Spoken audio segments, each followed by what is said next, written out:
Bonjour, vous m'entendez?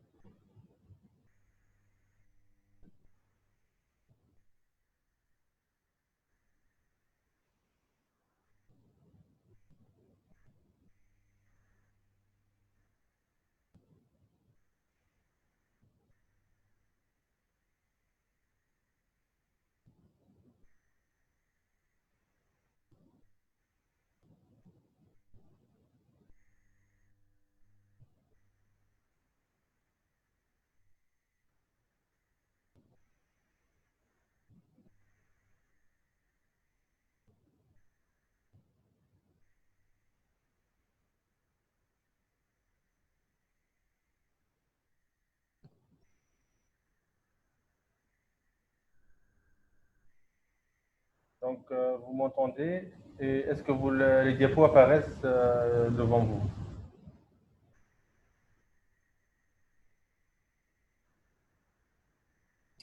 Très bien, je m'excuse pour ce malentendu. Vraiment, il y a un malentendu avec Dr. Slim, je lui ai dit que c'était à 14 heures, lui il a écrit 13 heures, donc c'est une erreur. Donc est-ce que tout le monde est prêt? Est-ce qu'on peut commencer?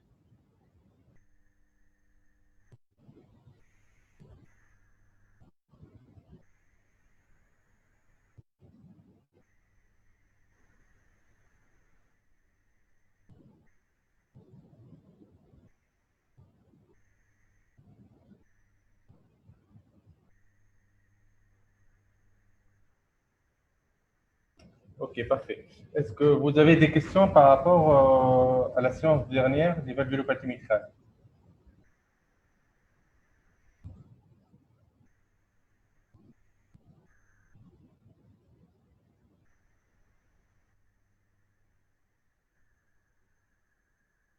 Ok.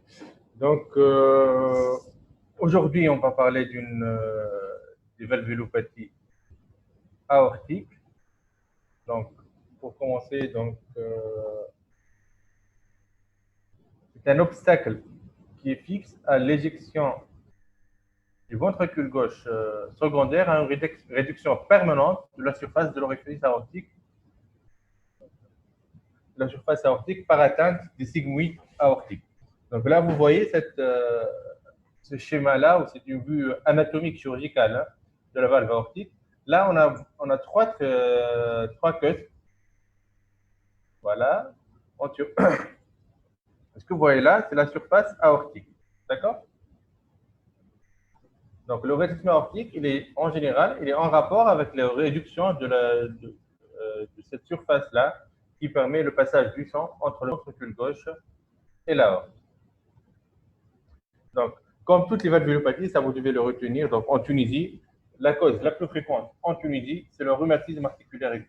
Par contre, dans les pays développés, la cause la plus fréquente, c'est l'ARAO, l'atteinte dégénérative. Et généralement, le tableau classique, c'est des patients de 70 à 80 ans par dégénérescence de la valve vont avoir un rétrécissement aortique. L'échographie cardiaque, c'est l'examen clé, c'est lui qui permet le diagnostic positif, le diagnostic de gravité et indique la chirurgie. Le pronostic spontané, il est grave dès qu'il y a des symptômes. Il y a un risque important de mort subite, et lorsqu'on dit mort subite, généralement, c'est la fibrillation ventriculaire. Le pronostic est transformé par le remplacement valvulaire aortique. Actuellement, dans les pays développés, les interventions, le remplacement valvulaire percutané TAVI, transaortic valve implantation, est en train de remplacer et prendre la place du traitement chirurgical. D'accord? Les étiologies, donc, pardon, les étiologies, c'est le RA en premier, bien sûr, le RAO dégénératif ou la maladie de Mann-Kubert, ou bien la bicuspédie aortique. La bicuspédie aortique, c'est l'anomalie congénitale cardiaque la plus fréquente. C'est-à-dire, normalement, la valve aortique, comme je vous l'ai montré dans le premier schéma, il y a trois cusps. Là, on n'a que deux cusps, c'est une anomalie congénitale. Et le patient peut avoir un rétrécissement aortique ou bien une insuffisance aortique.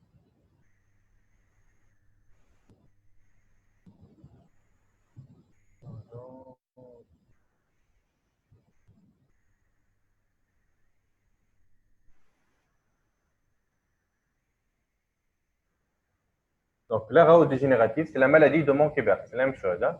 C'est la première cause d'ARAO dans le pays développé, à près de 60%. C'est une pathologie du sujet âgé. Pathologie identique à l'athérosclérose.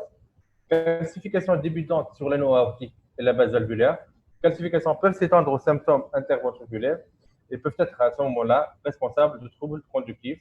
Donc, lorsqu'on dit troubles conductifs, c'est des blocs auriculo-ventriculaires. C'est une association.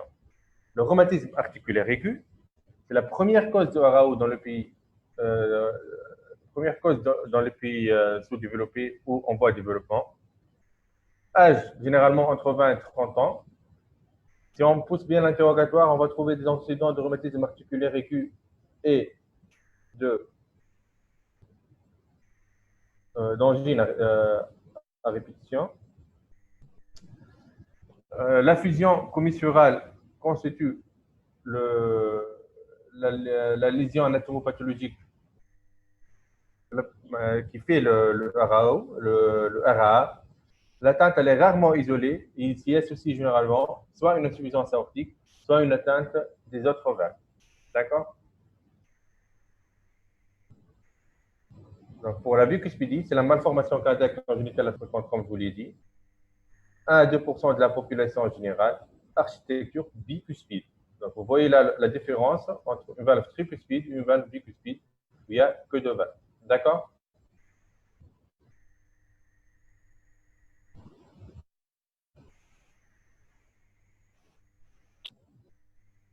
Je ne sais pas si on est en train d'enregistrer le truc. Là, j'ai un problème de connexion, donc je ne sais pas.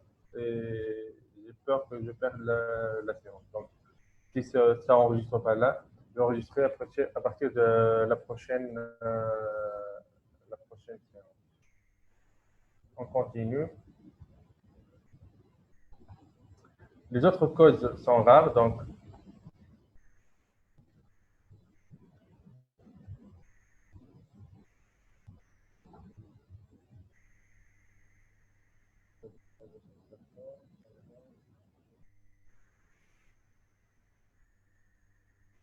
je continue. Là, donc, les autres causes sont rares, donc forme congénitale autre que bicuspide, la maladie de Paget, l'insuffisance rénale et tout ça. Mais vous, donc, si vous avez donc comme question d'examen, vous pouvez avoir, par exemple, citer les trois causes de rythme aortique. Donc, vous allez les mettre en ordre. Premièrement, RAA, dégénératif. Troisièmement, bicuspidie.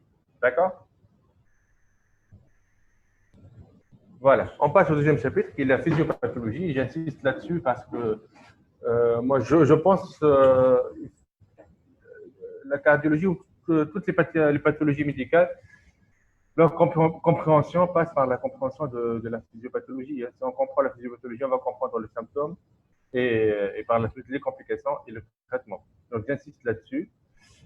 Donc, normalement, on a une surface aortique normale qui est à 3 cm². Donc, sa surface va diminuer. On parle d'un RAO serré si sa surface elle est inférieure à 1 cm².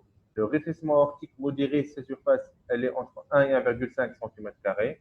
Et le rétrécissement aortique lâche si cette surface elle est supérieure à 1,5 cm². Cette réduction de la surface va avoir une traduction hémodynamique.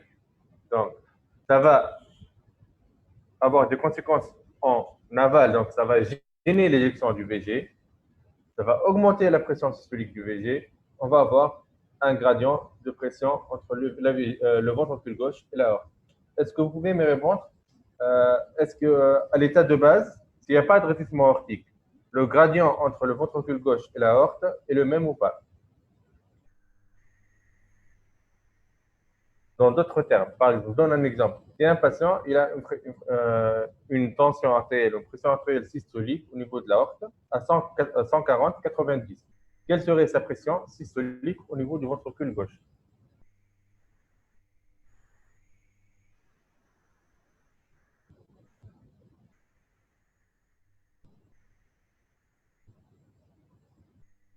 J'attends vos réponses. Hein.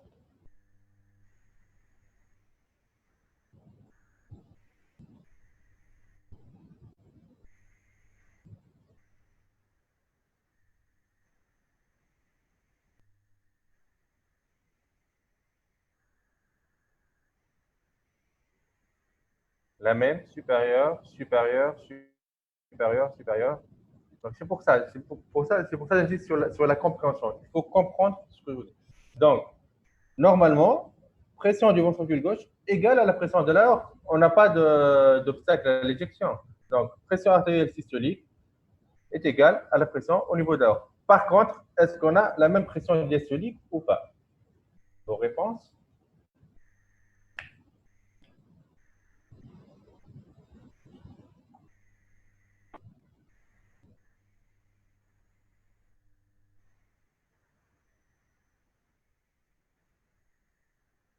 Non.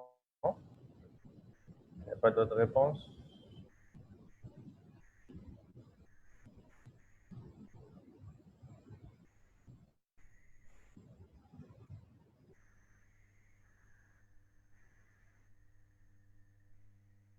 Voilà.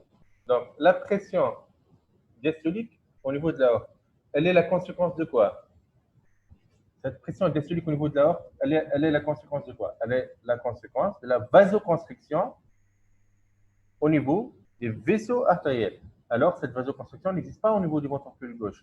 Donc, il n'y a pas de pression diastolique au niveau du VG. C'est-à-dire que la pression au niveau du, elle est 140, elle est à peu près égale à 0, entre 0 et 5. Voilà, c'est le patient asymptomatique ou non malade.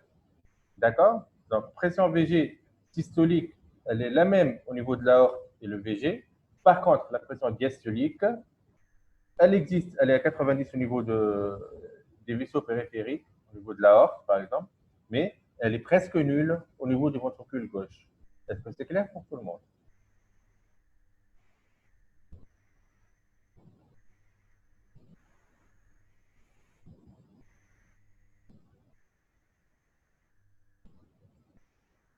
Ok, donc on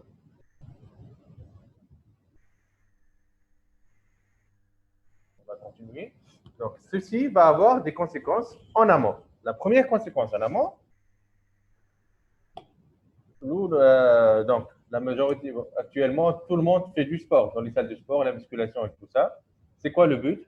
C'est d'opposer nos muscles à quoi? À une force, à un obstacle. Donc, ceci va, qu'est-ce qu'il va générer? Va générer une hypertrophie musculaire.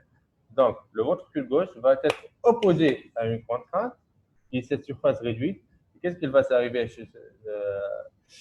à notre muscle cardiaque? Il va s'hypertrophier. Première conséquence en amont, hypertrophie ventriculaire gauche. C'est la loi de Laplace.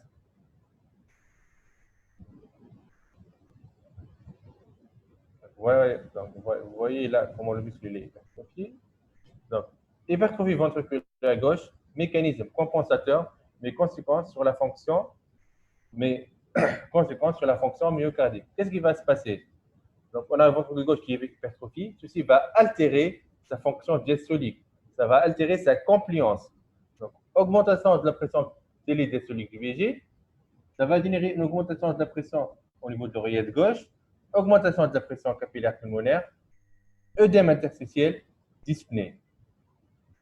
D'accord? Donc, première conséquence, hypertrophie ventriculaire gauche, trouble de la relaxation du VG, trouble de la compliance, augmentation de la pression OG et dyspnée. Si on sait que le remplissage en diastole, lorsque le remplissage se passe en diastole, il y a deux composantes. Une composante passive, qui assure généralement 60%, qui va être altérée par cette dysfonction diastolique, et le reste, ça va être assuré par la systole auriculaire. Si jamais le patient passe en fibrillation auriculaire, il va perdre cette systole auriculaire, et c'est la décompensation cardiaque si le patient atteint de rétrécissement aortique. D'accord? Est-ce que c'est clair ou est-ce que je répète? Je sais que ce n'est pas évident, mais il faut suivre peu à peu, petit à petit. Il faut comprendre, c'est surtout comprendre.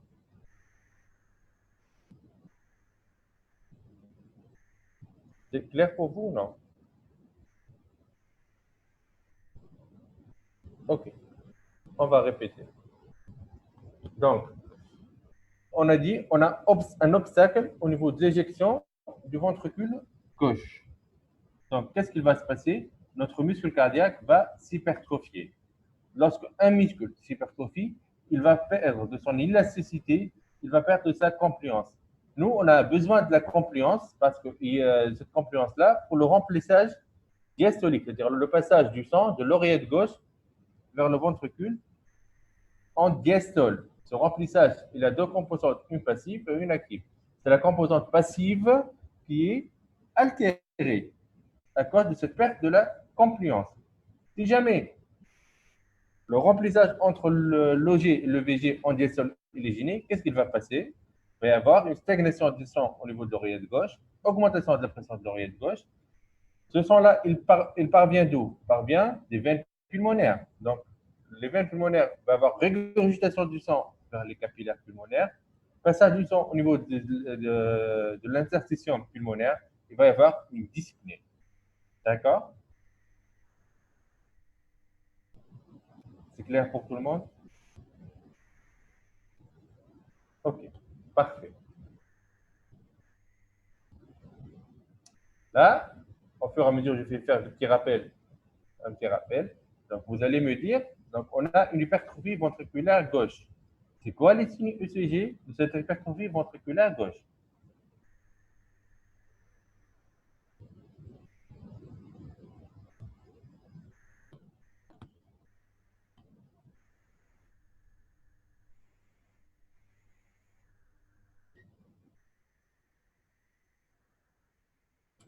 Parfait. Un indice de Sokolov supérieur à 35 mm, oui. Mais là, c'est l'hypertrophie ventriculaire, c'est tout. Et là, on parle d'hypertrophie ventriculaire type surcharge systolique. Qu'est-ce qu'il y a d'autre? Donc, il y a ceci, un sous-décalage du ST avec une entrée négative en V5 et V6. D'accord? Donc, OK? Parfait. Donc là, on va passer aux conséquences en aval. Le débit cardiaque au repos, il est très longtemps conservé. Hein. Pourquoi il est conservé? Parce qu'on a un ventricule gauche qui est hypertrophié. Il va compenser cette diminution de la surface par une éjection trop forte. Donc, par contre, à l'effort, on va avoir une augmentation importante des pressions intraventriculaires gauche, réflexe inhibiteur des barorécepteurs intramyocardiques qui va s'opposer à la tachycardie, ce qui va aggraver la vasodilatation périphérique, compensation insuffisante de la vasodilatation périphérique induite par l'effort. Donc, ce qu'il faut retenir, c'est que le rétrécissement aortique, il va y avoir une symptomatologie d'effort. On va avoir une hypoperfusion cérébrale responsable du syncope. On peut avoir une hypoperfusion myocardique responsable d'un angor d'effort. Et on peut avoir une dyspnée d'effort. La triade qui associe une syncope, angor et dyspnée d'effort définit la symptomatologie du rétrécissement aortique. D'accord?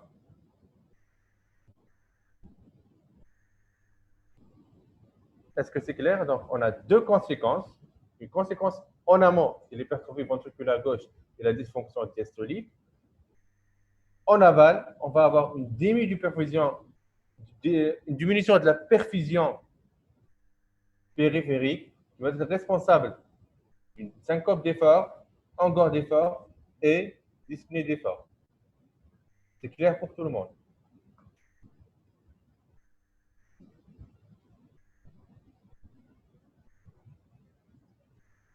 OK, d'accord.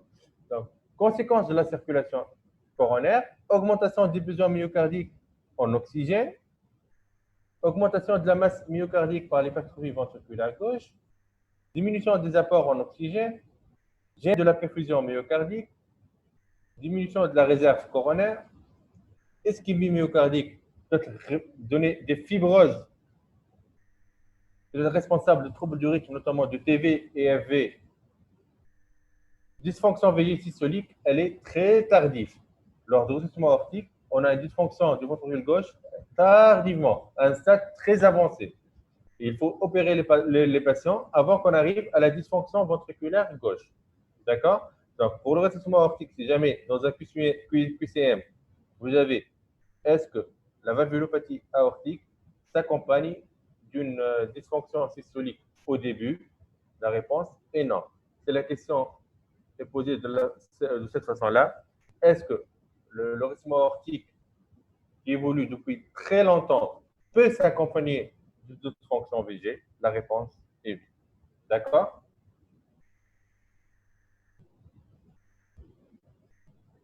C'est clair ou non? Pour la physiopathologie, est-ce que c'est clair pour tout le monde?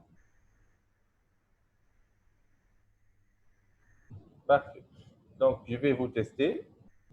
Par exemple, par quel mécanisme le rythme aortique peut être responsable d'une syncope?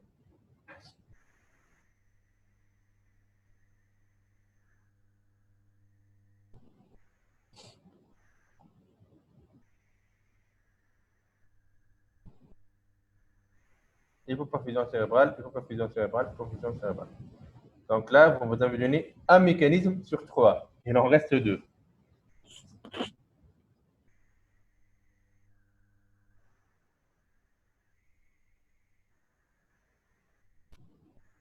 Oui, oui, hypoperfusion cérébrale. Tout le monde a répondu hypoperfusion cérébrale. Donc si la question elle est sur 3 points, vous avez un point sur trois.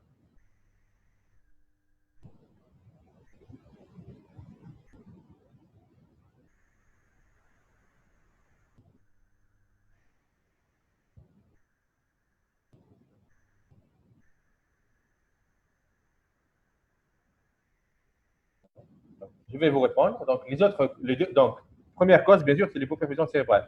Mais le, le RAC peut donner une syncope par trouble du rythme ventriculaire à cause de la fibrose. Donc la tachycardie ventriculaire peut donner cette syncope. La troisième cause, je vous ai dit que les extensions des calcifications au niveau de la valve aortique peuvent s'étendre jusqu'au septum interventriculaire et donner des troubles de la conduction du bloc auriculo-ventriculaire. Les trois causes de syncope lors du rythme aortique, soit la diminution de la perfusion cérébrale, soit le trouble du rythme ventriculaire, soit le trouble de la conduction. C'est une question qu'on peut poser lors de l'examen. D'accord? C'est clair?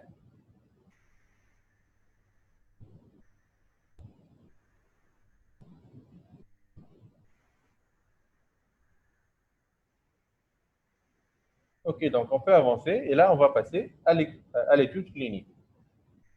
Donc si on a bien compris la physiopathologie, ça va être facile pour l'étude clinique. Donc les signes fonctionnels, le patient, la découverte peut être fortuite, c'est-à-dire lors d'un examen, c'est-à-dire par exemple ECG, on trouve une hypertrophie ventriculaire gauche, on réalise une échographie cardiaque. Lors de l'auscultation, on peut trouver un souffle et on suspecte le rythme aortique, mais le patient, il est symptomatique. On peut avoir un rétrécissement aortique serré et rester asymptomatique pendant très très longtemps. D'accord? Sinon, les autres signes fonctionnels, c'est les symptômes. C'est une symptomatologie d'effort. J'insiste sur ça encore une fois. Dyspnée d'effort, angor d'effort et syncope d'effort. D'accord? Sinon, les substances de type ouvert peuvent être des complications, soit un OAP, une insuffisance cardiaque, une embolie systémique, une endocardite infectieuse ou un trouble du rythme. Donc, les signes fonctionnels, donc dyspnée d'effort, c'est un tiers des cas. Encore défaut, c'est fréquent, c'est deux tiers des cas. En dehors de toute atteinte coronaire, qui est par contre fréquemment associée, c'est-à-dire le patient peut avoir en même temps un rétrécissement aortique serré et une lésion coronaire. Le syncope, la syncope, pardon, typiquement déclenchée par l'effort, la succession angor-syncope d'effort, elle est caractéristique du rétrécissement aortique. L'équivalent mineur, l'hypotomie et troubles visuels doivent être considérés comme des symptômes qui sont comme la syncope. D'accord? Les signes physiques, la palpation, un pouls petit et ralenti et retardé par rapport au choc de pointe, une pression artérielle différentielle qui est pincée, un choc de pointe dévié en bas et à gauche, parfois étalé, un frémissement systolique et à l'auscultation, un souffle systolique. Et là, il faut être systématique dans la description du souffle. Donc, il faut, à chaque fois on est devant un souffle cardiaque, il faut toujours dire le siège, le temps, le timbre, son maximum, son intensité, son irradiation, ses facteurs modificateurs et les signes accompagnateurs. D'accord? C'est un souffle qui est systolique, qui est éjectionnel, qui est rude et râpeux, mais isoscélique d'autant plus tardif que la sténose serrée. Elle est intense, elle irradie vers les vaisseaux du cou, vers la mâchoire, les vaisseaux du cou. Et là, j'insiste, il faut retenir ça. Les redescend vers les vaisseaux du cou, elle est pathognomonique du rétrécissement aortique. D'accord? Et elle s'est associée d'autres cycles, comme la diminution du bruit du B2 au foyer aortique, un clic protosystolique, un galop protodiastolique qui est B3 et un galop présystolique B4. Et parmi, parmi les critères de gravité d'un rétrécissement aortique ou de sévérité d'une sténose aortique, c'est l'abolition de B2 au foyer aortique. C'est une question d'examen. D'accord? Si on vous demande quel est le critère auscultatoire de gravité ou de sévérité d'un rétrécissement aortique, il faut répondre l'abolition du B2. D'accord?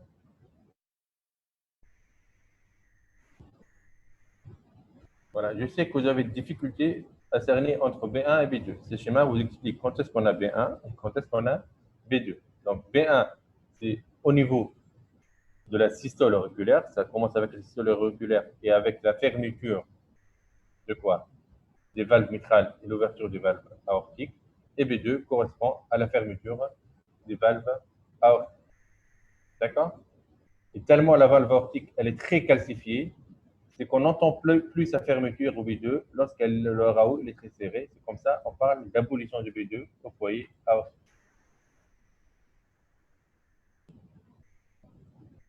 OK? Les autres examens, donc la radiothorax va nous montrer une hypertrophie ventriculaire gauche concentrique, une dilatation de l'aorte par les endogies, ça peut exister, parfois des calcifications aortiques. Tardivement, on peut avoir un aspect pseudomitral. Voilà une radiothorax d'un rétrécissement aortique. Vous voyez que le ventricule gauche n'est pas très dilaté, hein, n'est pas dilaté pour le rétrécissement aortique au début. Radiothorax. Et voilà le CG. Donc voilà l'hypertrophie ventriculaire gauche avec le socologue. Là, il est clair. Donc, on a un socologue qui est en V1, lente S, 1, 2, 3, 4, 5, 6, 6 fois 5, c'est 30 mm en V1. Et en V5, 1, 2, 3, 4, 5, 25, c'est 55 mm. Donc, on a un HVG électrique avec le sous-décalage du ST et l'antenne négative en V5, V6, type surcharge systolique. À cause de l'augmentation de la pression au niveau de l'oreillette gauche, on peut trouver une hypertrophie auriculaire gauche. Vous allez me dire, cette hypertrophie auriculaire gauche se manifeste comment par le CG, comment on la trouve? Allez.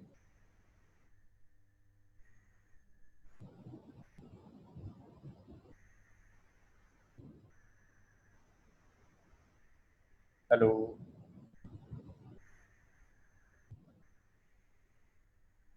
Donc, augmentation de la durée de l'onde P, très bien. Donc, une onde P qui est supérieure à 0,12 secondes. Très bien. On peut trouver aussi des troubles de la conduction, des troubles du rythme, des troubles intracardiaques. D'accord? Et là, par la suite, on va passer à l'examen clé. C'est-à-dire, notre patient consulte pour, je dis pour une dyspnée d'effort, par exemple. J'examine mon patient, je l'ausculte, je trouve un souffle qui est systolique, qui est rude, qui est râpeux, qui irradie vers le vaisseau du cou. D'accord? Je suspecte un rétrécissement aortique. Quel examen je vais demander? Je vais demander une échographie Doppler cardiaque, échographie transthoracique cardiaque. C'est l'examen clé. Il va nous permettre de faire le diagnostic positif, le diagnostic étiologique, évaluer le degré de la sténose aortique, retentissement sur le VG et le bilan des lésions associées. D'accord? Ça va être servir pour le suivi. Donc, on va étaler les données échographiques tout de suite de notre séance parce que là, la séance, elle est terminée sur cette session-là.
Vous m'entendez? Vous voyez les diapos? C'est bon?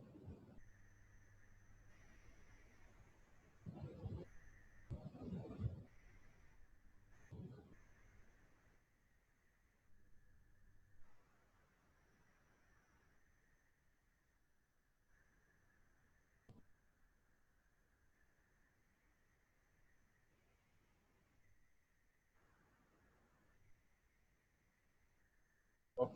Donc là, je vais expliquer l'échographie cardiaque, euh, les différentes notions, et à la fin, je vais vous dire qu'est-ce qu'il faut retenir pour le retentissement aortique. Qu'est-ce que vous devez retenir et vous risquez d'avoir quoi comme question. D'accord? Ok. Donc, l'échographie Doppler, donc c'est l'exemple, ça, on l'a dit. Donc voilà, le diagnostic positif. Et là, vous voyez là, c'est une coupe, on appelle ça une coupe parasternale grand axe. Là, vous avez l'oreillette gauche, la valve mitrale, le ventricule gauche, l'aorte, et ça, c'est la valve aortique. Et tout ce qui est calcification, il est hyper échogène. Hyper échogène, c'est-à-dire en hyper blanc. Enfin, c'est calcifié. Tout ce qui est noir, c'est du sang. Et là, vous voyez que déjà, on a une valve aortique qui est hyper calcifiée. D'accord? Ça, c'est en mode 2 dimensions. D'accord? Donc, écho 2D nous permet de voir la calcification de la valve aortique, l'ouverture réduite sigmoïde aortique, et nous permet aussi de voir les conséquences de ce rétrécissement aortique qui est l'hypertrophie du ventricule gauche. Ça, c'est le septum interventriculaire gauche qui est hypertrophié. Normalement, un septum interventriculaire gauche doit être inférieur à 13 mm. Là, on voit déjà, on ne sait pas quel mesuré, il est à 16 mm. D'accord? Donc, le mode temps mouvement. Donc, vous voyez, c'est le mode temps mouvement. Là, vous voyez cette ouverture du valve aortique. Vous voyez? Et là, lorsqu'on a un rythme aortique, la valve ne s'ouvre pas. Vous voyez, il n'y a pas d'ouverture. Et vous voyez là, voilà ce qui se passe. Donc, vous voyez là l'ouverture sigmoïde aortique en mode temps mouvement. Et là, on voit l'ouverture qui est vraiment réduite en mode temps mouvement des valves aortiques.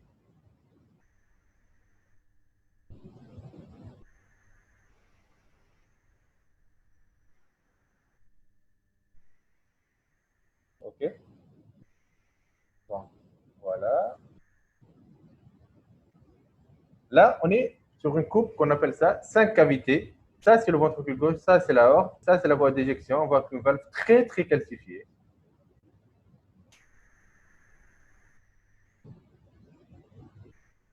Là, on est en mode Doppler continu qui nous permet de mesurer le gradient entre le VG et l'aorte. Et là, on a un gradient moyen entre le VG de l'aorte qui est à 48 mm de mercure. D'accord?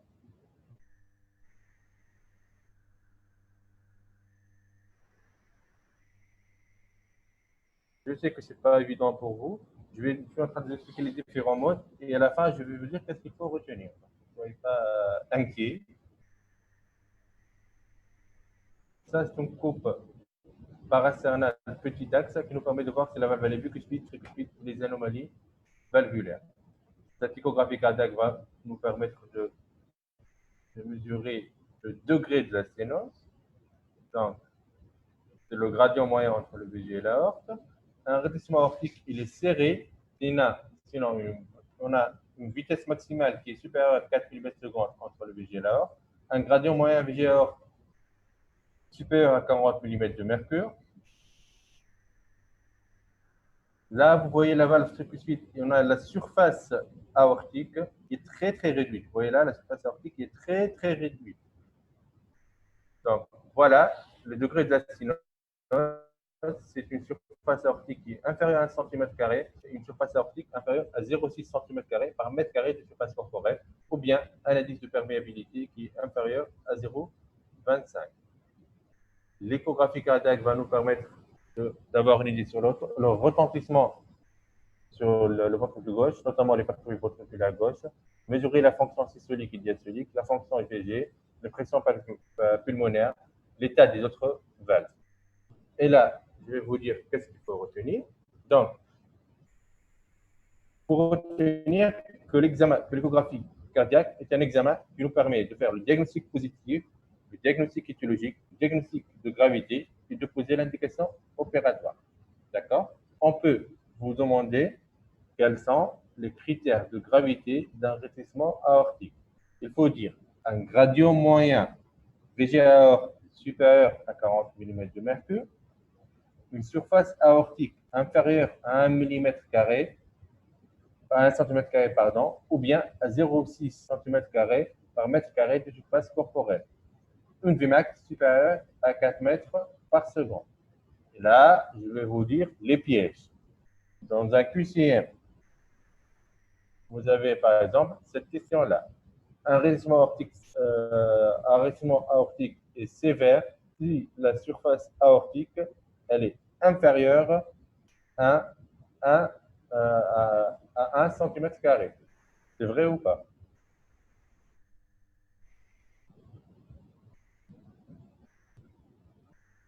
Vos réponses, oui ou non? Le rétrécissement aortique serré, si la surface aortique elle est inférieure à 1 cm carré. La réponse est oui. Très bien.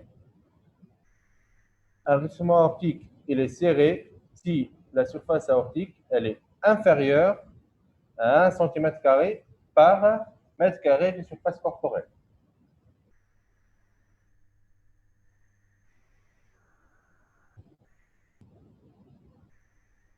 Voilà, 0,6. Très bien. Un rétrécissement aortique est serré, c'est le gradient maximum VG aorte est supérieur à 40 mm de mercure.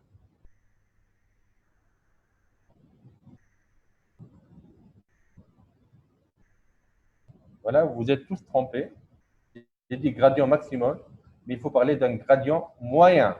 C'est le gradient moyen VG aorte supérieur à 40 mm de mercure. Ça, généralement, si vous avez trouvé ça dans des QCM, ils vous mettent gradient maximum, vous mettez juste alors que c'est faux. C'est des pièges parmi eux. D'accord? C'est clair pour tout le monde?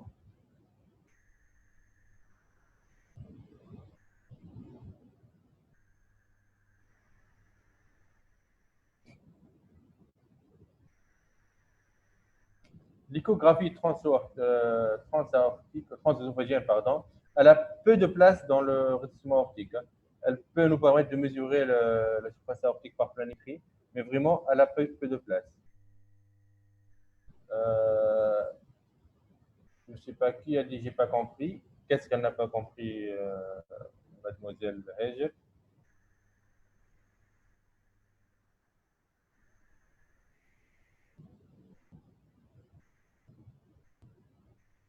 Le gradient moyen entre le ventricule gauche et l'aorte, il est supérieur à 40 mm de mercure. Si on vous pose la question, le rythme aortique, il est sévère, c'est le gradient maximal, pas moyen, le mot maximal. Le gradient maximal est supérieur à 40 mm de mercure, c'est faux, c'est le gradient moyen. D'accord? Pouvez-vous répéter les critères de gravité? Oui, volontiers. Donc, surface aortique inférieure à 1 mm de mercure ou à 0,6 cm par millimètre de mercure, par mètre carré de surface corporelle, pardon. Un gradient moyen de J aorte supérieur à 40 mm de mercure. Une vitesse maximale supérieure à 4 mètres par seconde. Ok, on va enchaîner. Le cathétérisme cardiaque, il a peu d'indications. Par contre, la coronarographie, elle a son indication. Donc, ça, il faut le retenir pour toutes les valvulopathies. D'accord? Toute la leçon de valvulopathie, l'indication préopératoire, dans le cadre du bilan préopératoire d'une coronarographie, sont les suivantes. C'est systématique après 40 ans, si on a des facteurs de risque cardiovasculaire, si on a de l'angor et si on a une dysfonction VG. Il faut explorer les coronaires. Pourquoi? Parce que si jamais il y a une atteinte coronaire, il faut profiter de la sternotomie et de la circulation extracorporelle pour réaliser un pontage. Ça de 1. De 2, si le patient il a des lésions coronaires ACC, on peut avoir des difficultés pendant la sortie de la circulation extracorporelle. D'accord? Cathétérisme cardiaque, donc ça, c'est pour comprendre gradient moyen, pic maximum. Donc, on l'utilise peu actuellement. Rétrécissement aortique, l'épreuve d'effort. Si le rétrécissement aortique il est symptomatique, soit d'un angor, soit d'une syncope, soit d'une dyspnée, il est contre-indiqué de réaliser une épreuve d'effort. C'est une question d'examen. On peut vous poser un RAO serré symptomatique, on ne réalise jamais d'épreuve d'effort parce que le patient risque de présenter des troubles du rythme et risque de syncoper. Jamais de RAO, jamais d'épreuve d'effort pour le RAO serré symptomatique. D'accord? Par contre, si le patient est asymptomatique, on peut réaliser une épreuve d'effort afin de voir s'il y a des symptômes qui apparaissent à l'effort et à ce moment-là, il y a une indication opératoire.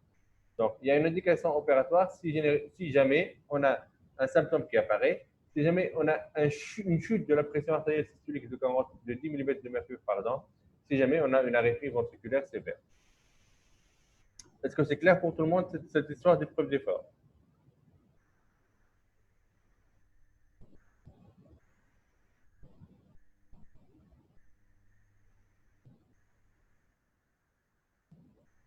Donc, l'évolution, donc, comme je vous l'ai dit tout à l'heure, une phase asymptomatique très très lente et de très bon pronostic. C'est-à-dire le risque de mort subite, il est inférieur à 1% par an. C'est un patient qui a un rétrécissement aortique serré.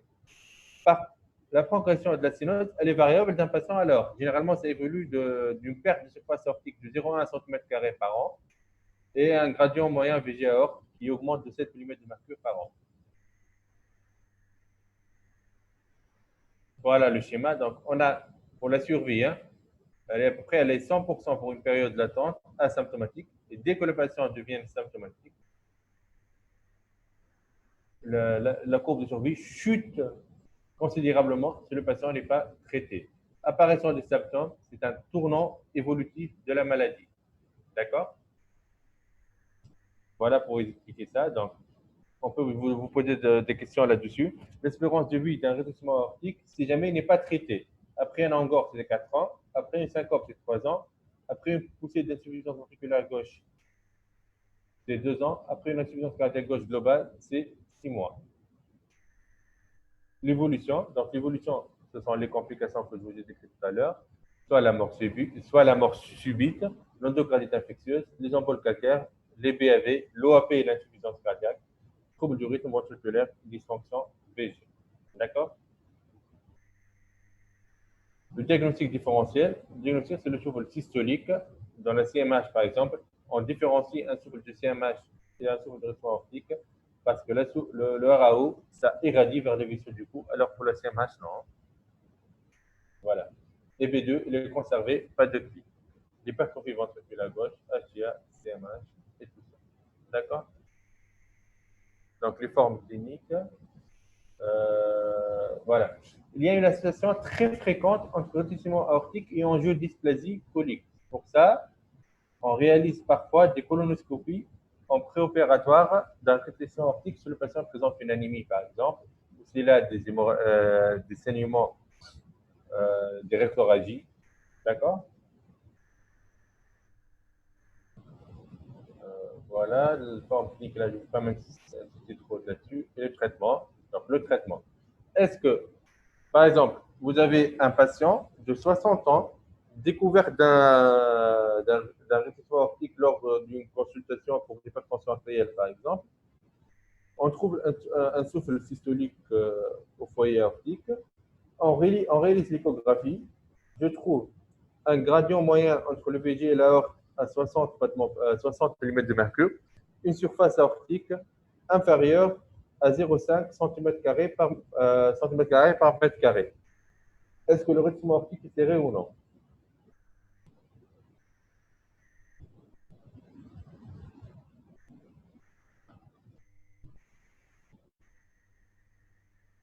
Ok, le rythme aortique, il est serré. Très bien, tout le monde a répondu. Est-ce que vous opérez ce patient ou non?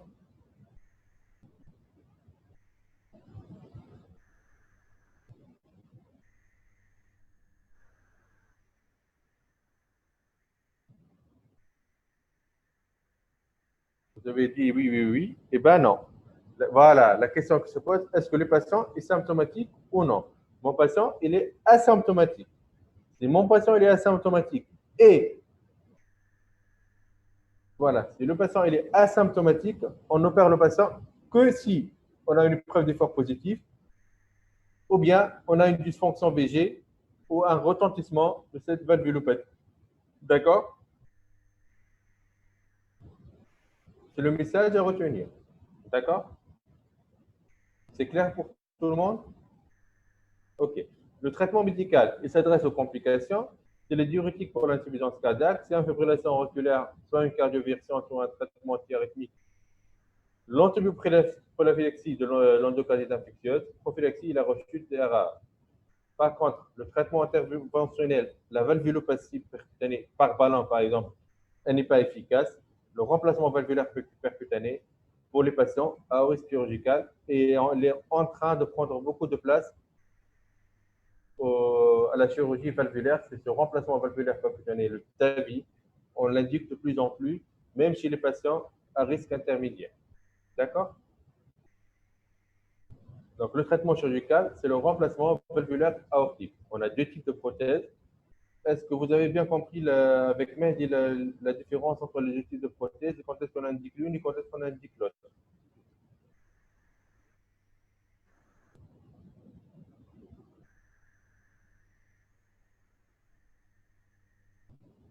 Ok, donc je vais passer rapidement. Donc, il y a deux types de prothèses, les prothèses mécaniques et les prothèses biologiques. Les prothèses biologiques, leur problème, c'est qu'elles dégénèrent, mais l'avantage, c'est qu'on n'a pas besoin d'anticoaguler. Pour les prothèses mécaniques, l'avantage, c'est que c'est des prothèses pour la vie. Par contre, on est obligé d'anticoaguler avec un INR cible entre 2,5 et 3. D'accord? Donc, le remplacement valvulaire aortique, il est indiqué si RAO serré est symptomatique. RAO serré asymptomatique si test d'effort positif, retentissement important ou bien une progression rapide. D'accord? Une surveillance clinique et échographique est indiquée dans les autres cas. D'accord?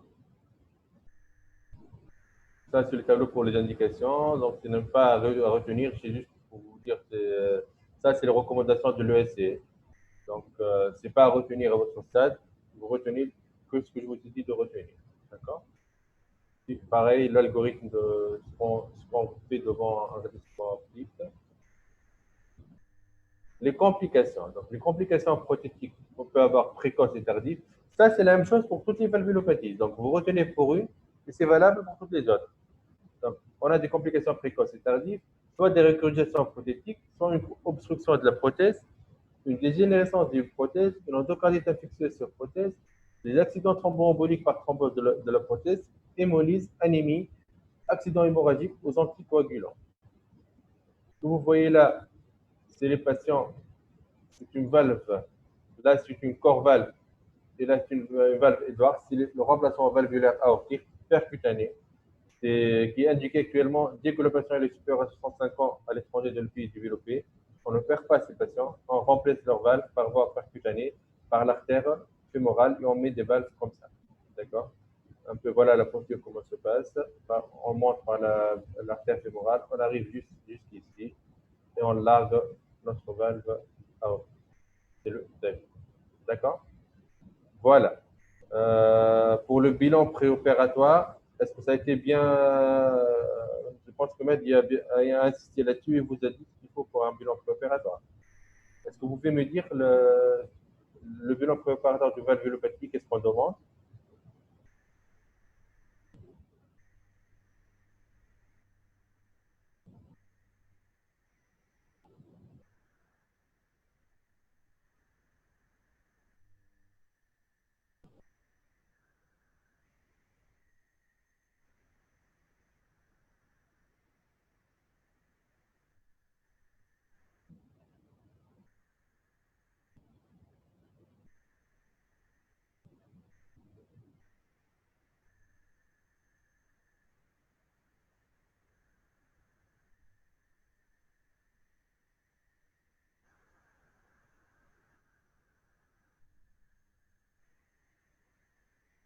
Donc, vos réponses sont insuffisantes, donc c'est pas ce qu'il faut faire, hein, c'est pas ce qu'il faut. Hein. Donc, je vous dis, donc vous pouvez noter là. Donc, le bilan préopératoire de toute valvulopathie doit comprendre, euh, bien sûr, NFS, bilan d'hémostase et un bilan rénal, bien sûr, ça c'est pour les patients. Une consultation de pré-anesthésie générale, une écho des flaires du transept aortique, une coronarographie s'il y a des critères, un examen stomato, un examen ORL, une radio panoramique des sinus,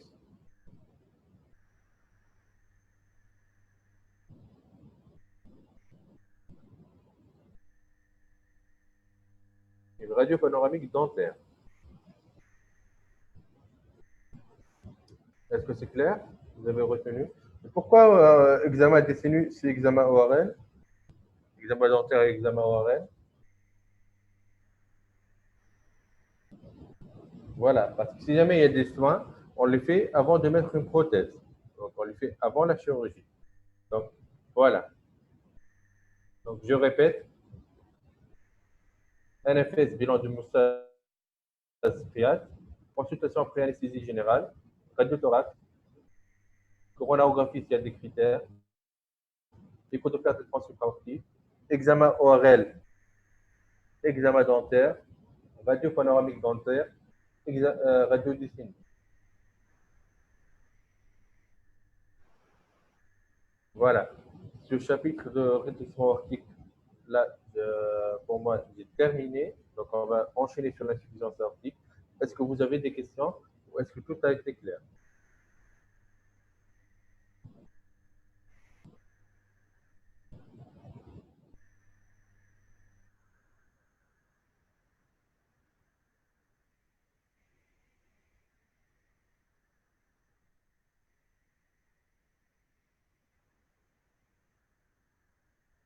Je n'ai pas de réponse. Est-ce que c'est clair ou non? Vous avez des questions d'abord. Vous pouvez poser vos questions. Sinon, je passe pour l'insuffisance aortique.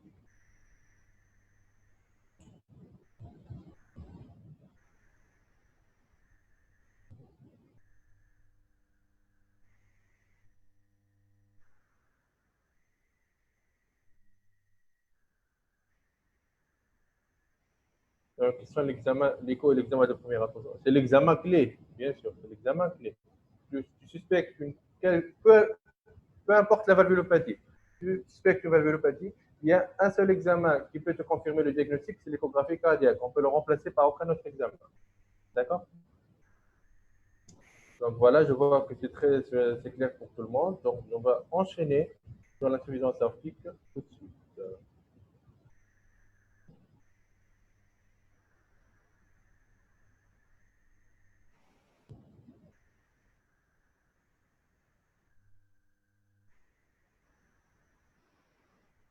Donc, il y a une indication, question, dans les indications d'endurcissement aortique serré asymptomatique, retentissement important comme quoi? Par exemple, une dysfonction ventriculaire gauche, c'est un retentissement important. Si le ventricule gauche dysfonctionne, c'est un retentissement important de cette valvulopathie.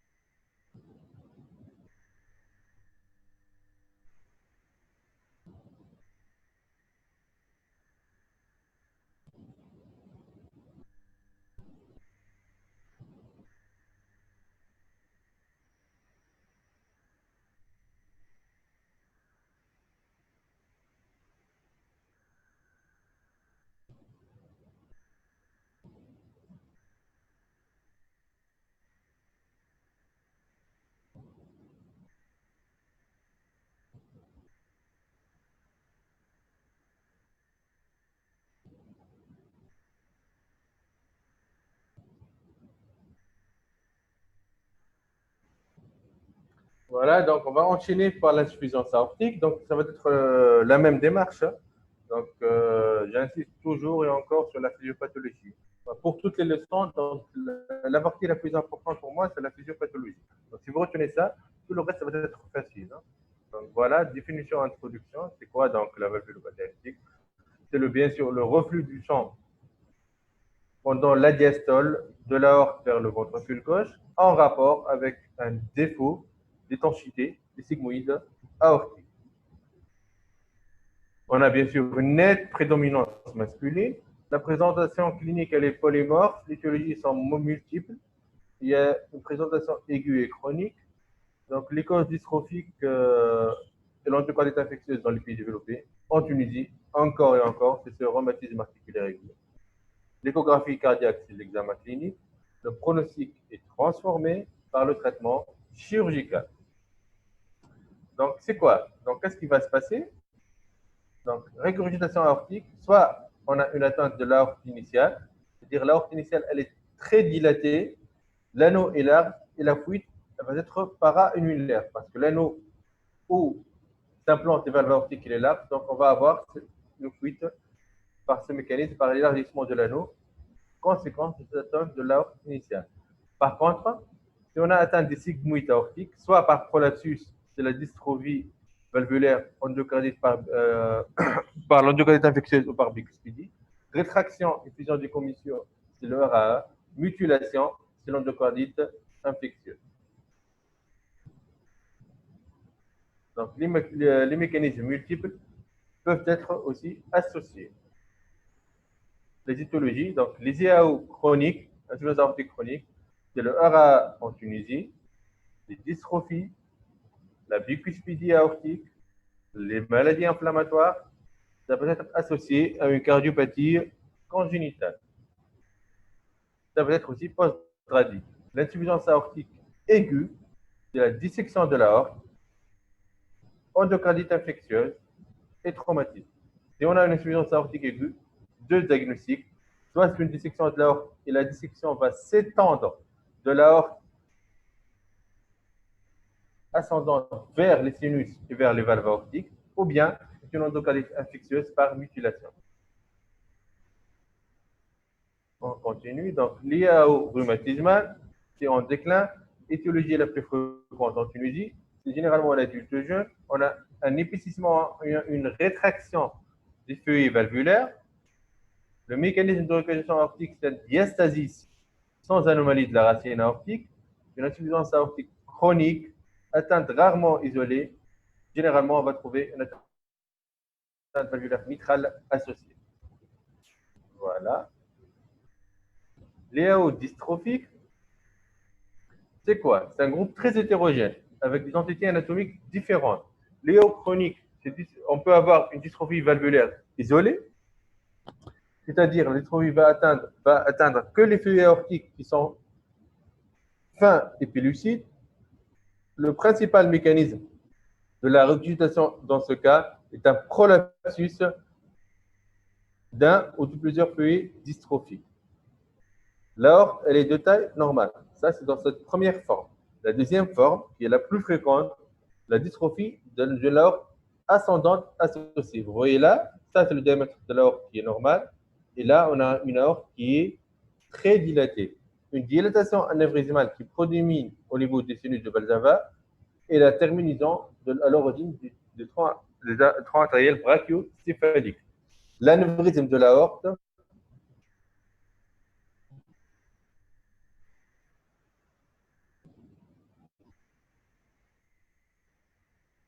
l'anévrisme de l'aorte peut, à lui seul, entraîner une insuffisance aortique, même en dehors d'une dystrophie des feuillets valvulaires. Donc, deux formes principales des IA dystrophiques. La maladie annulo-ectasiante, c'est une dysplasie élastique intéressant l'anneau aortique, la paroi de l'aorte ascendante et les valves. Ça peut être idiopathique, ça peut être dans le cadre de maladies comme la maladie de Marfan et la maladie d'Ehlers-Danlos. Les mécanismes de la fuite sont multifactoriels, atteinte valvulaire, dilatation annulaire, lésion pariétale aortique, ou bien la deuxième pathologie, c'est le syndrome des valves flasques, appelé dysplasie valvulaire primitive isolée. À ce moment-là, on n'a pas de dilatation de l'aorte initiale. Donc, l'anévrisme de l'aorte prédispose à la dissection, qui est la principale cause de mortalité des patients atteints de maladie de Marfan. Donc, vous allez vous demander pourquoi j'ai insisté sur cette dilatation de l'aorte et sur toutes ces formes-là, parce que ça va avoir une application thérapeutique. Et d'après vous, c'est quoi cette application thérapeutique?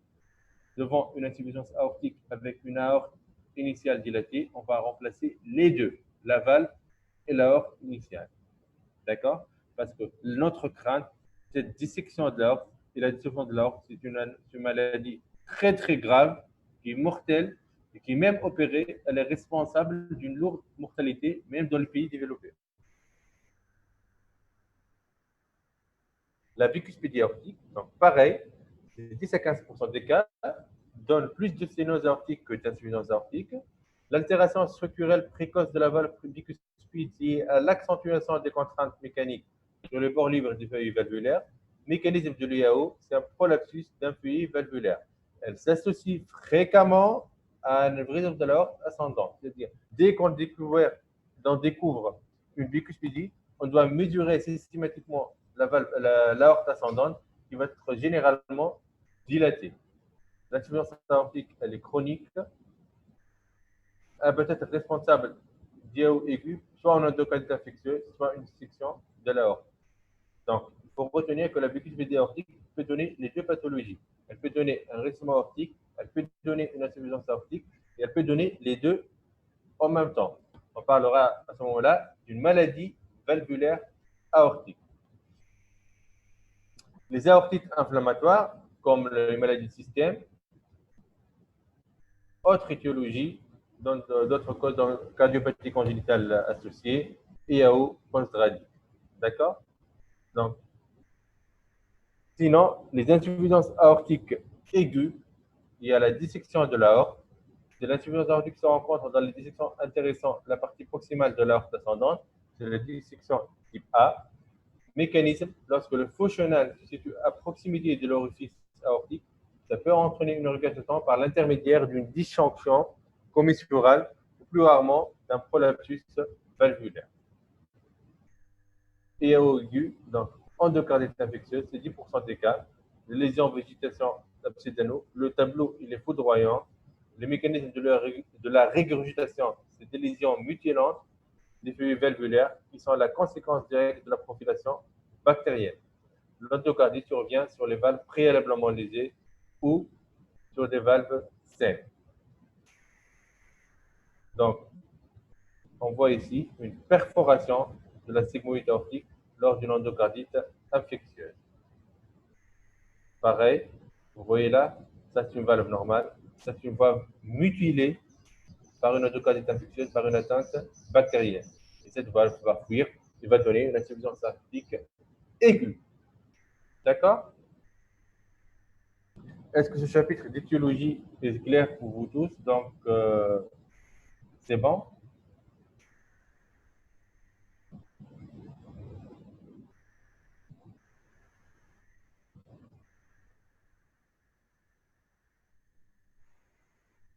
Ok, on va repasser à la physiopathologie alors. Donc, pareil, comme toute valvulopathie, va avoir des conséquences en amont et des conséquences en aval.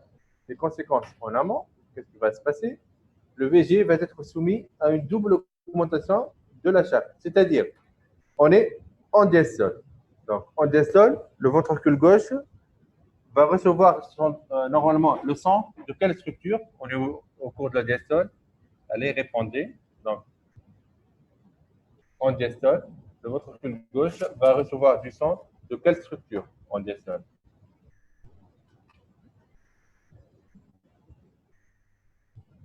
Oreillette gauche. Excellent. Si jamais on a une insuffisance aortique, donc le sang ne va pas venir de l'oreillette gauche, donc on va avoir un certain volume, et aussi le sang va régurgiter du ventricule gauche. Donc on va avoir par exemple un ventricule gauche qui reçoit, je veux dire n'importe quoi, 100 millilitres par exemple, il va recevoir les 100 millilitres habituels, plus les 40 ou les 50 millilitres qui vont régurgiter de son aorte.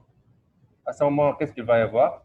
Augmentation de la précharge, augmentation du volume régorgeant du diastole, augmentation de la post-charge, et on parle d'une sténose aortique fonctionnelle. Le ventricule gauche, qu'est-ce qu'il va faire? Il va se dilater, dilatation du VG compensatrice puis hypertrophie. Cette dilatation, on ne la retrouve pas au rétrécissement aortique, mais on la retrouve au niveau de l'insuffisance aortique. Élévation modérée des pressions de remplissage au début, avec un débit cardiaque qui est longtemps conservé. Mais notre ventricule gauche va tolérer cette dilatation jusqu'à un certain moment et à partir d'un certain diamètre, il va lâcher. Et c'est là, le tournant de la maladie. Et c'est là le dysfonction et la dysfonction VG va apparaître.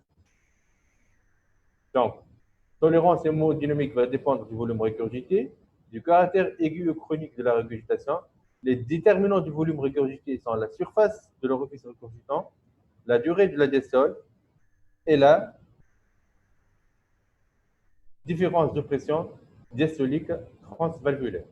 D'accord? Par contre, les conséquences en aval, qu'est-ce qu'il va s'y passer? Donc, le volume d'éjection systolique, il va augmenter, ça c'est sûr. On va avoir une dilatation de l'aorte ascendante, on va avoir une hyperpulsatilité dans l'aorte. Par contre, on va avoir, qu'est-ce qui va se passer pendant le diastole? Le sang va régurgiter, c'est-à-dire la pression diastolique va baisser. Et ça, c'est caractéristique de l'insuffisance aortique. On va avoir une pression artérielle systolique qui est haute, une pression artérielle diastolique qui est basse. On va appeler ça un élargissement de la pression différentielle. C'est une question d'examen. C'est clair pour ces différents symptômes-là. OK?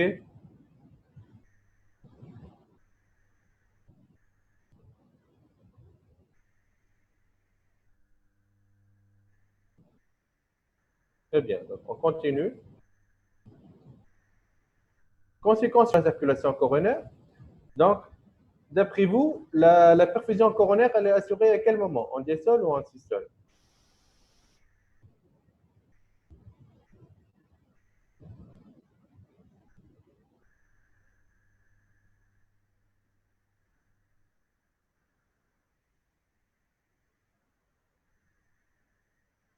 J'attends vos réponses. Donc, la perfusion coronaire, elle est assurée en systole ou en diastole.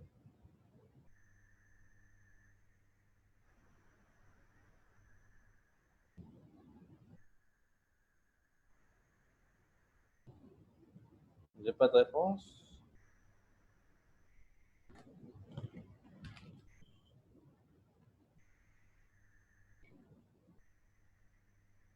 Allô? Vous m'entendez ou non? Vous ne savez pas?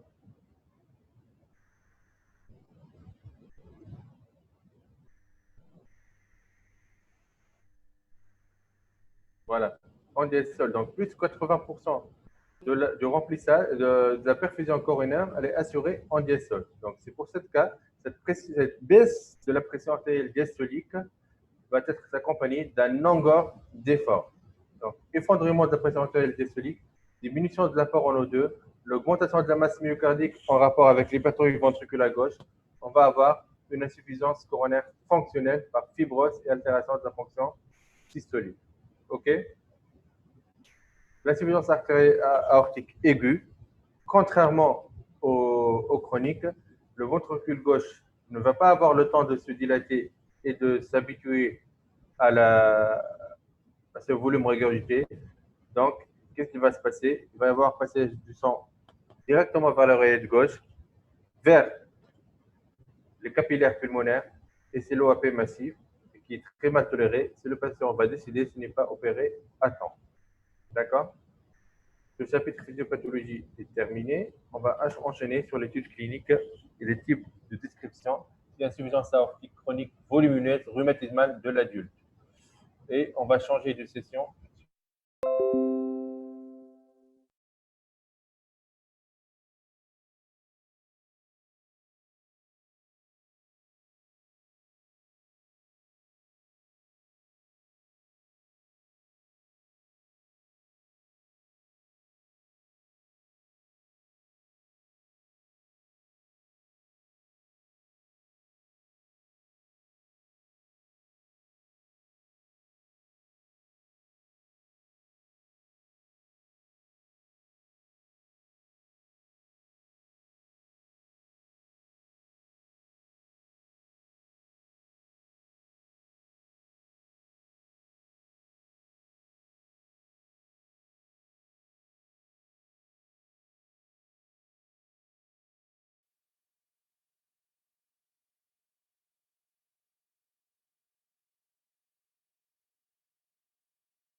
suppose que vous m'entendez. Vous avez les diapos devant vous.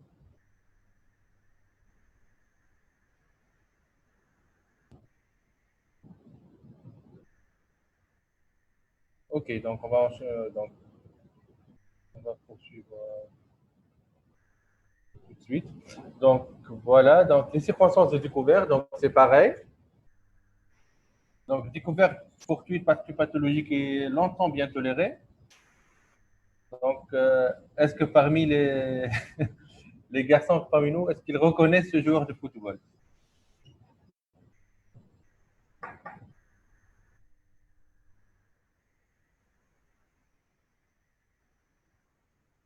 Bien les filles, c'est pareil.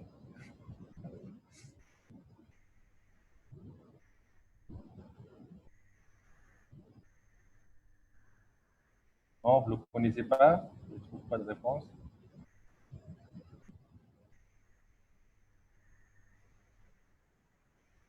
Les garçons,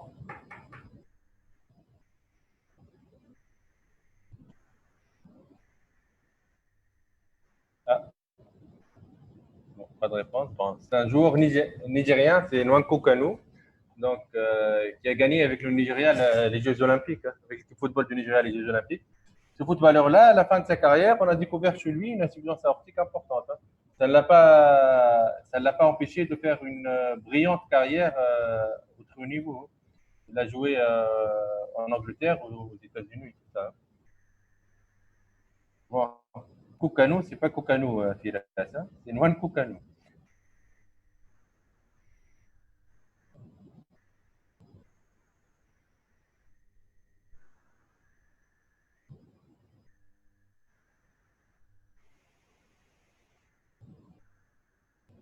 Donc voilà, donc les signes fonctionnels sont tardifs.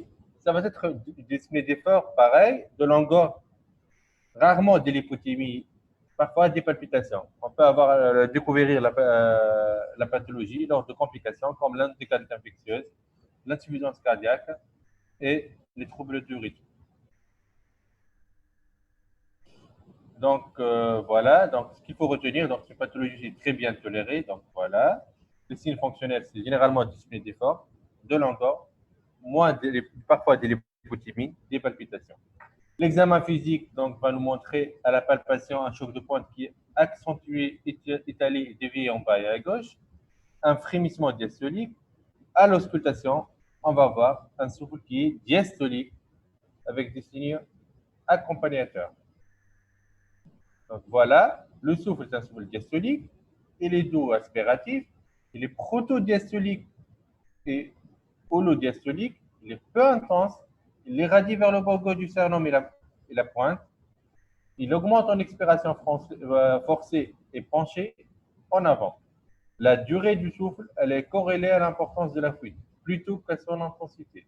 C'est une question d'examen. Donc, je répète, pour l'insuffisance aortique, contrairement à l'abrutissement aortique, l'importance du souffle n'est pas liée à son intensité. Elle est liée à la durée du souffle. C'est clair?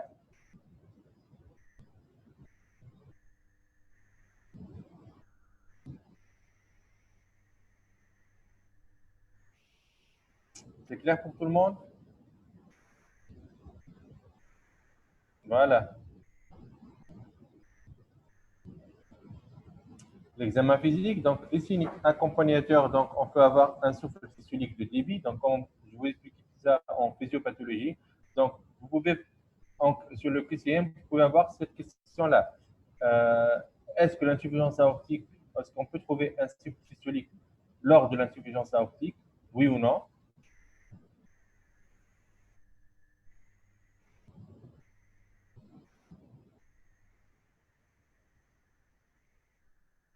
La réponse est oui, c'est un souffle d'hyperdébit, souffle systolique d'hyperdébit. C'est une sinose aortique qui est fonctionnelle à cause du débit important. On peut avoir un roulement présystolique de Flint à la pointe. Qu'est-ce qu'un roulement présystolique de Flint à la pointe? Pourquoi un roulement présystolique? Qu'est-ce que ça veut dire ça? Le roulement, on le trouve généralement dans quelle pathologie?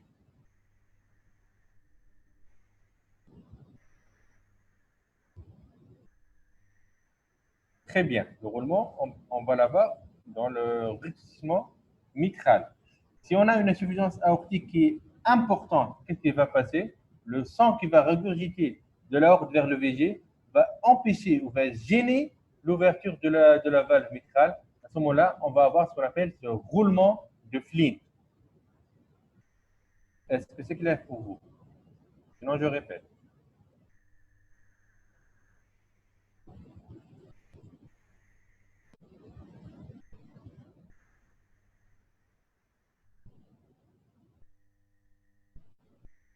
Donc, je dis, on a en diastole, on a du sang qui va régurgiter d'où?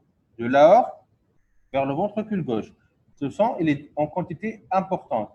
Et nous, en diastole, on a une valve aortique, une valve mitrale qui va s'ouvrir. Ce volume, ce sang qui régurgite, il va empêcher l'ouverture complète des valves mitrales, ce qui va empêcher aussi le passage du sang de l'OG vers le VG, va être responsable de ce qu'on appelle un roulement présystolique de Flynn. On peut trouver ça une question d'examen aussi. On peut avoir une diminution de B2 aortique, un clic protosystolique, un B3, un B4, des bruits de galop, et une diminution de B1 à la pointe. Voilà les schémas de ce qu'on peut avoir. Ça, c'est le roulement. Ça, c'est la souffle d'insuffisance aortique, l'insuffisance souffle diastolique. Ça, c'est le roulement de Flynn. OK?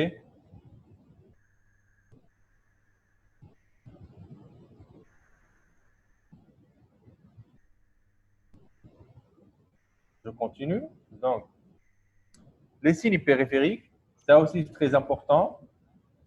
Le premier signe périphérique, c'est une diminution de la pression artérielle diastolique inférieure à 50 mm de mercure. Et la fuite, elle est massive. Si jamais on vous demande quels sont les critères de gravité d'une insuffisance aortique, une pression artérielle systolique qui est inférieure à 50 mm de mercure. Un pouls artériel qui est très ample et bondissant. Une hyperpulsatilité artérielle bien visible sur les axes carotidiens et à l'origine d'une série d'autres signes plus inconstants et de moindre importance. C'est-à-dire parfois on a des mouvements de la tête qui sont rythmés par les battements cardiaques, c'est le signe de Musset. On peut avoir des poux capillaires visibles au niveau du lit inguinal et on peut avoir un double souffle crural intermittent de durosité perçu à l'auscultation des artères fémorales. Donc, pour faire simple, si on vous demande quels sont les signes périphériques de l'insuffisance aortique, il faut répondre pression artérielle diastolique qui est basse, un pouls artériel très ample et bondissant, une hyperpulsatilité des carotides. D'accord? Radiographie de thorax. Cette fois-ci, on va avoir une cardiomégalie à cause de cette dilatation du ventricule gauche. On peut avoir aussi une dilatation de l'aorte ascendante avec accentuation de l'aorte ascendante, mouvement de sonnette cardio-aortique à l'amplitude de brillance, c'est à ne pas retenir ça. Hein. Donc voilà cette énorme cardiomégalie avec cette pointe diaphragmatique et cette aorte initiale qui est dilatée.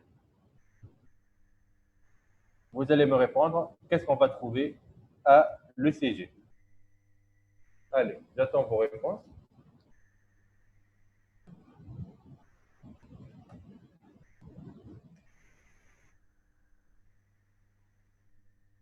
Voilà, vous avez dit HVG, mais de quel type cette hypertrophie ventriculaire gauche? HVG diastolique, très bien. Voilà, donc excellent. Donc on va trouver un rythme sinusal le plus souvent, une hypertrophie ventriculaire gauche type diastolique, donc dans le degré est souvent parallèle au volume de l'insuffisance aortique, c'est-à-dire on va trouver un Sokolov qui est supérieur à 35, mais avec une perte de longitude en V5, V6, sans ce décalage USC et sans entrée négative. Mais sur ça, systolique diastolique, elle est tardive, trouble de la conduction, trouble de le rythme oculo-ventriculaire. Voilà, ça c'est une HVG type surcharge diastolique. D'accord? C'est clair pour vous? Voilà. Comme toutes les valvulopathies, quel examen clé ou de première attention, c'est l'échographie cardiaque. Elle va nous permettre de faire le diagnostic positif, le diagnostic étiologique, évaluer le degré de régurgitation aortique, le retentissement sur le VG les bilans des lésions associées et le suivi.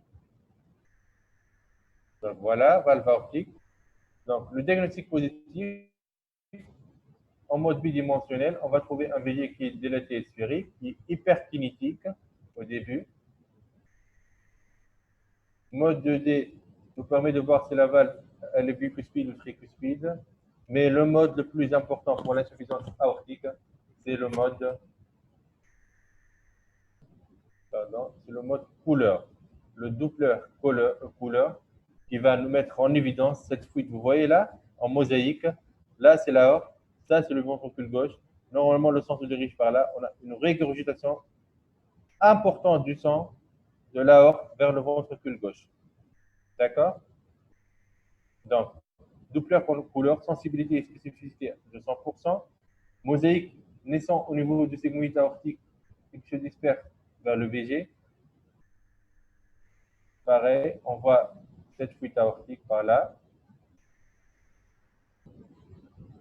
Doppler continu va nous permettre de voir le flux d'insuffisance aortique au Doppler continu. Il est positif large aux formes trapézoïdes.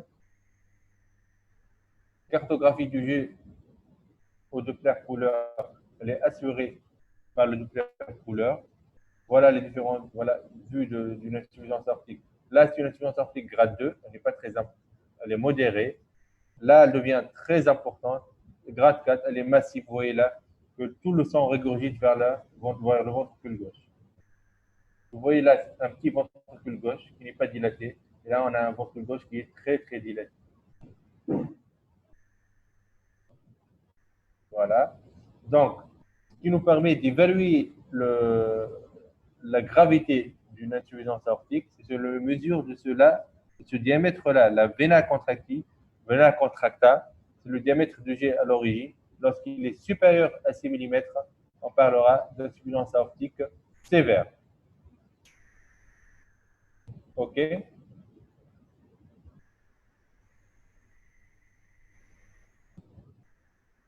Ça nous permet de mesurer l'étiologie, de voir le nombre de sigmoïdes, de mesurer l'aorte ascendante. Vous voyez là, une aorte ascendante qui est très dilatée. Ça, c'est le diamètre de l'aorte ascendante. Une aorte ascendante, normalement, fait 35 à 36 mm. On parle elle devient vraiment dilatée, c'est le supérieur à 45 mm. L'échographie cardiaque permet d'évaluer le retentissement sur le ventricule gauche, s'il est dilaté, s'il a une dysfonction du ventricule gauche, dilatation de l'oreillette gauche, et d'estimer les pressions des artères pulmonaires systémiques. L'apport de l'ETO, l'ETO on l'utilise si le patient n'est pas très échogène. C'est vraiment, on n'évalue pas très bien l'insuffisance aortique. À ce moment-là, on réalise une écho transœsophagienne pour mesurer la vena contracta et la surface de G à l'origine.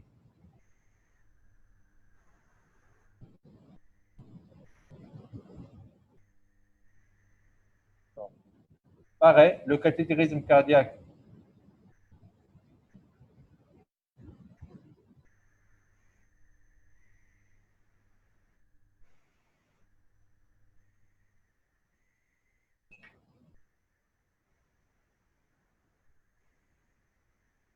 Cathétérisme cardiaque, donc c'est une étude pareil mnémique. Donc pareil, le cathétérisme cardiaque, la coronarographie, elle a les mêmes indications que pardon, que pour les autres valvulopathies.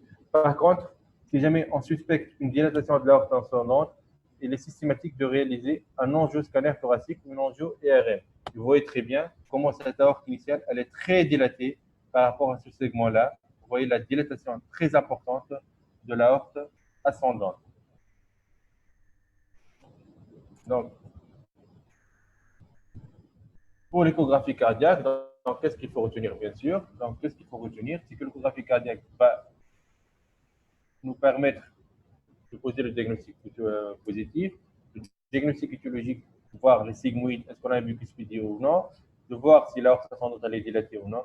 Et c'est le mode Doppler couleur, grâce à la mesure du vena contracta, qui va nous permettre d'insuffisance aortique qui est serrée si on a une vena contracta supérieure à 6 mm. Il faut retenir ceci.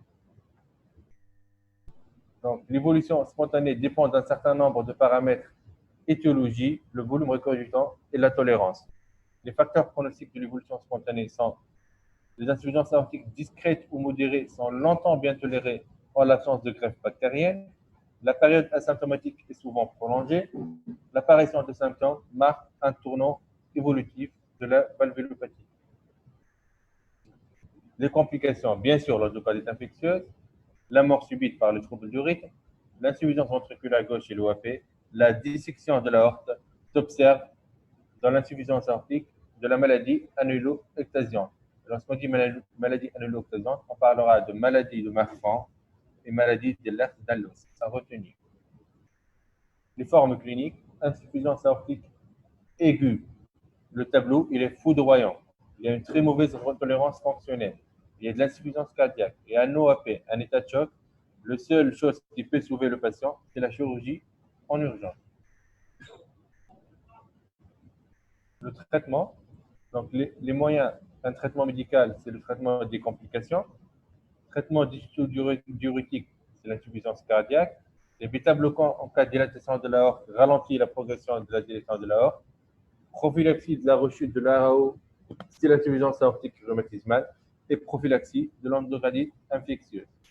Donc, je reviens.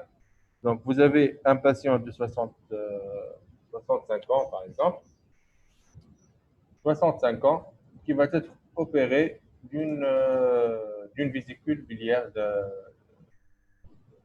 d'un calcul au niveau de la vésicule biliaire, donc d'une lithèse biliaire. Dans le cadre de son bilan pré-anesthésie, on lui demande une échographie cardiaque suite à la découverte d'un souffle d'insuffisance aortique. D'accord? Je fais l'échographie cardiaque.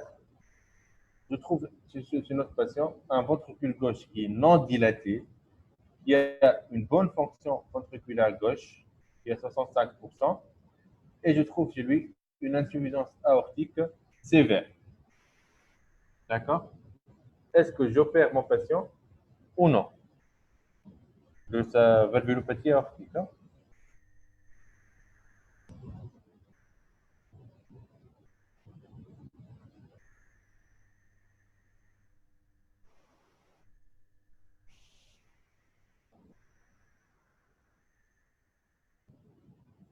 Voilà, mon patient il est asymptomatique, on ne l'opère pas. On l'opère, sauf si je vous ai dit à l'échographie, j'ai un ventricule gauche qui est dilaté. Un ventricule gauche dilaté, c'est un retentissement de la valvulopathie. Donc, il faut opérer. Si jamais je vous parle d'une dysfonction ventriculaire gauche, c'est-à-dire une fonction VG qui est inférieure à 50%, à ce moment-là, je dois opérer mon patient. Par contre, si je vous parle aussi d'une aorte initiale dilatée supérieure à 55 mm, à ce moment-là, il faut opérer le patient des deux, de l'aval et de l'aorte ascendante. D'accord? Donc, les moyens chirurgicaux, donc traitement chirurgical, soit un remplacement valvulaire aortique si l'insuffisance aortique elle est isolée. Ou bien, on va remplacer l'aorte ascendante par une tube si on a un anévrisme de l'aorte ascendante isolé.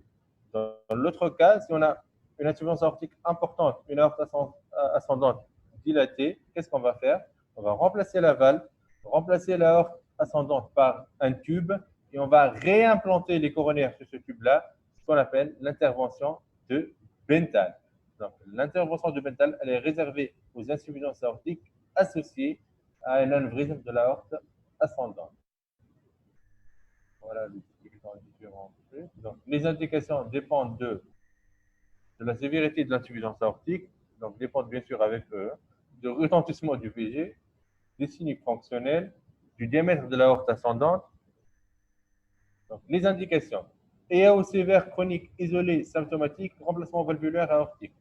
EAO sévère chronique asymptomatique, l'indication dépend de la fonction ventriculaire gauche et du taille du ventricule gauche. Insuffisance aortique sévère et dilatation de l'aorte ascendante, remplacement valvulaire aortique et remplacement de l'aorte ascendante pour un tube prothétique. Dilatation isolée de l'aorte, si elle est égale à 55 mm, il faut remplacer la valve aortique. D'accord? Voilà. Est-ce que vous avez des questions par rapport à ce chapitre de valvulopathie aortique ou d'insuffisance aortique?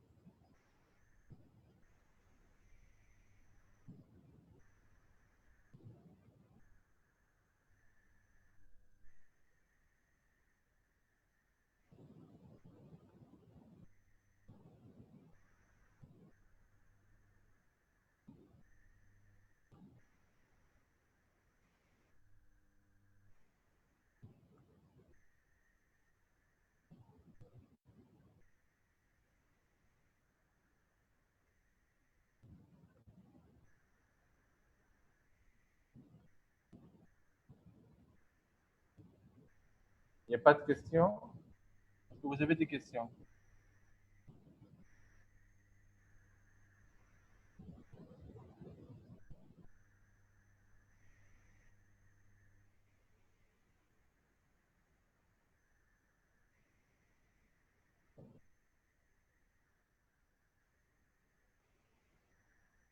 Oui, le patient de l'ETAS peut être opéré pour son insuffisance aortique. Oui.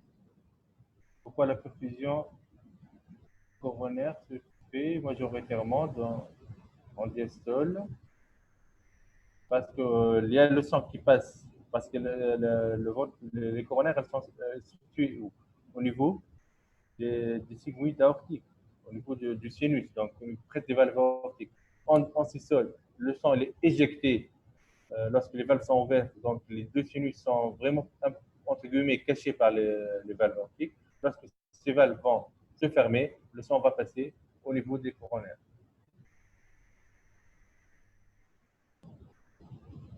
OK. Donc, je vois que c'est clair pour tout le monde. Parfait. Donc, est-ce que vous avez des suggestions pour les prochaines séances? Donc, d'abord, pour commencer, est-ce que vous désirez avoir des séances pour le reste de cette semaine-là? Vous voulez vous reposer et on recommencera la semaine prochaine?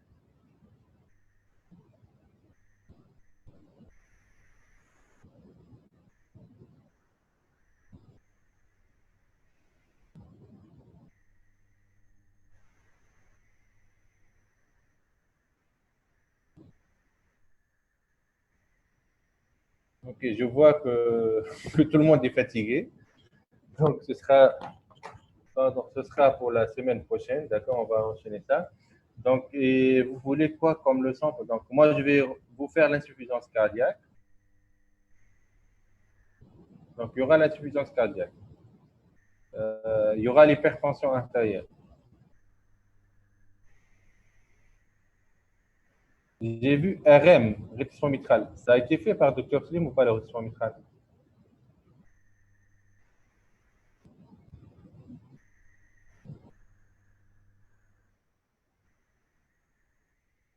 Avant, Dr Slim, il a fait quoi la dernière fois?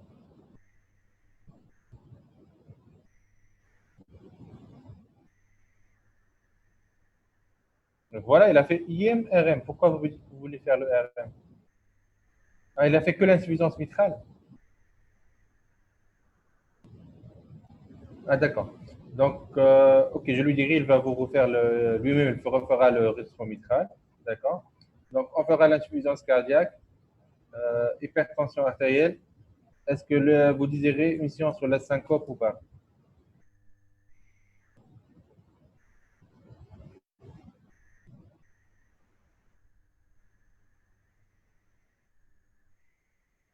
Ok, syncope. Euh, Embolie pulmonaire et thrombose veineuse profonde, c'est clair pour vous tous ou non?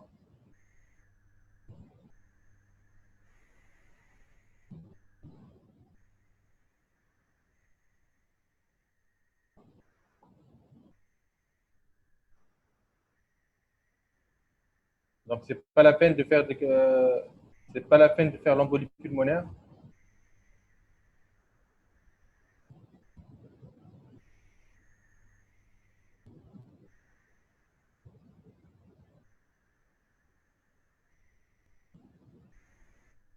Allô?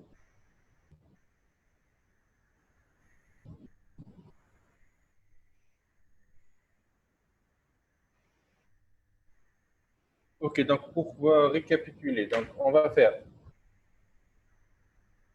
Donc, pour récapituler, on va essayer de faire rétrécissement mitral.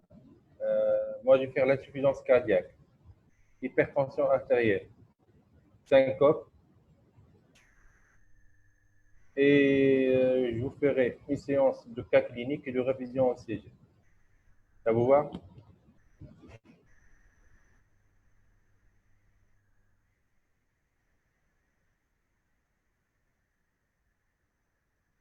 Ok, excellent. Donc, je vous dis à la semaine prochaine. Donc, si vous avez des questions, donc, je suis joignable par mail. Je reste à votre disposition. Et, cher Taïb Ben et à la semaine prochaine.